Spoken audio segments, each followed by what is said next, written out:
Bonjour et bonne année 2018. Comme je l'ai annoncé sur mon blog fin décembre, j'ai profité des fêtes de fin d'année pour faire quelques jours de pause loin des réseaux sociaux.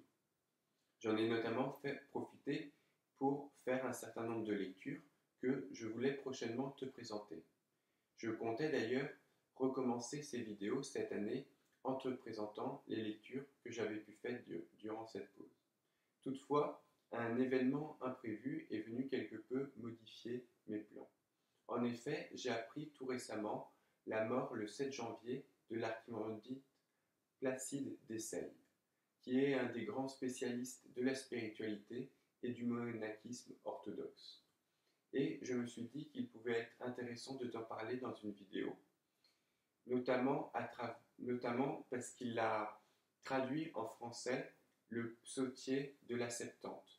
Et c'est à travers cette traduction que je l'ai connu. Je vais donc, dans cette vidéo, te lire quelques extraits de l'introduction de ce psautier et ensuite je ferai un bref commentaire et je t'expliquerai pourquoi cela a été important dans mon cheminement personnel.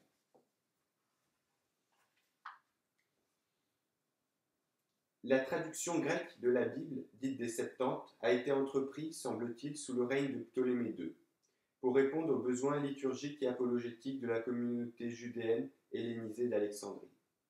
Cette version n'est pas une simple traduction de l'hébreu, dont elle ne différerait que dans la mesure où les auteurs auraient commis des méprises et des contresens. Entre la Bible hébraïque et les Septantes, il y a toute la marge d'une relecture, au sens que les exégètes contemporains donnent à ce mot, c'est-à-dire d'une réinterprétation faite en fonction du progrès de la révélation dans la communauté d'Israël et des nécessités d'imposer par la présentation un auditoire nouveau. Guidés par l'Esprit Saint, les traducteurs ont sciemment modifié le texte, y introduisant des corrections et des innovations. En effet, le passage de l'hébreu au grec était une entreprise capitale qui allait ouvrir au monde païen le trésor des Écritures. Cette traduction est une des manifestations d'un mouvement plus vaste dans le judaïsme hellénistique, tendant à conquérir la pensée grecque à la sagesse de la révélation biblique. Il s'agissait de trouver dans un nouvel horizon de pensée des modes d'expression qui ne trahiraient pas l'ancien, et forcément, il le modifiait, le transformait et finalement le faisait progresser. La très grande majorité des citations et des allusions à l'Ancien Testament que l'on trouve dans les écrits du Nouveau Testament suivent effectivement le texte des Septantes. La Bible des Septantes apparaît vraiment comme la Bible de l'Église apostolique. Ceci a eu des conséquences très importantes en ce qui concerne le vocabulaire chrétien. Un grand nombre de termes clés de la tradition doctrinale, liturgique et spirituelle de l'Église ont leur origine dans la version des Septantes et particulièrement dans son psautier. On s'en rendra compte aisément en parcourant les notes de vocabulaire placées à la fin de ce volume. Dans ces conditions, pour les pères de l'Église, la Bible authentique ne pouvait être que la Bible grecque des Septantes. La position qu'un historien récent de la pensée chrétienne nous décrit comme celle d'Origène est aussi celle de l'ensemble de l'Église de l'âge patristique. 2 points.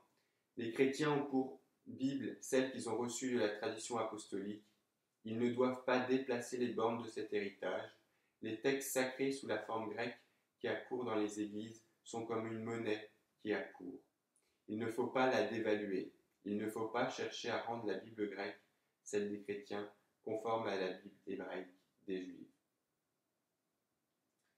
Sur ce point fondamental, les positions de l'Orient grec et de l'Occident latin ont été identiques jusqu'à saint Jérôme. Celui-ci, qui fit tant par ailleurs pour donner à l'Occident chrétien l'amour et l'intelligence des Écritures, laissa prévaloir chez lui, semble-t-il, l'érudition contre le sens de la tradition.